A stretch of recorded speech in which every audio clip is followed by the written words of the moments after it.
పట్టణంలోని 33వ వార్డులో మేము ప్రచారానికి వెళ్ళాము. మరి ఇంటింటికి తిరుగుతూ ప్రచారం చేస్తున్నాం. మరి ఈ 33వ వార్డులో చాలా మేము కాంగ్రెస్ కు చేతి గుర్తుకు ఓటేస్తామని అందరూ హామీ ఇస్తున్నారు.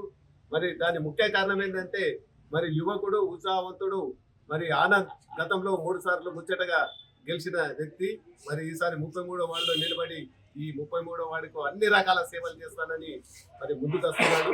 మరి ఆయన చదువుకున్న వ్యక్తి, చాలా విద్యావంతుడు, మరి అన్ని రంగాలలో కూడా ఆరితేరిన వ్యక్తి కనుక తప్పకుండా 33వ వార్డు ప్రజలు చేతి గుర్తు మీద ఓటేసి గెలిపించాలని మీ అందరికీ విన్నవించుకుంటున్నా. అదే కాక మరి ముఖ్యంగా ఈ ప్రభుత్వం, కాంగ్రెస్ ప్రభుత్వం మరి ఏ పని కావాలన్నా ఏది చేయాలన్నా మరి అధికార పార్టీ ఉంది కాబట్టి మరి ఇక్కడ కొన్ని సమస్యలు ఉన్నాయి. అటువంటి సమస్యలు కూడా మరి శబిరేల్ గారి నాయకత్వంలో తప్పకుండా తూచా తప్పకుండా అన్ని పనులు కూడా మేము ముందుండి కూడా చేపిస్తాము.